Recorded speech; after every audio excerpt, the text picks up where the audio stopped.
এই মায়েরা রান্না ঢেঁড়স ভাজা, চিংড়ি ভাজা, পরমান্ন ভাত। আমি মাকে সেবা দিদি, কারণ তোমরা সবাই জানো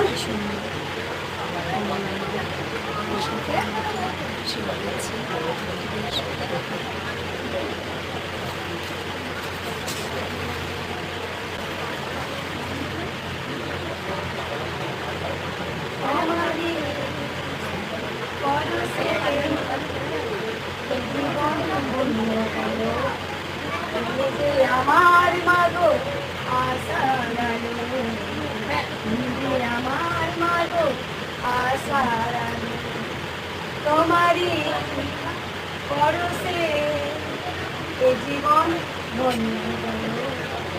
আমি যে আমার মাগো আশারানো, আমার মাগো আশারানো, তোমারই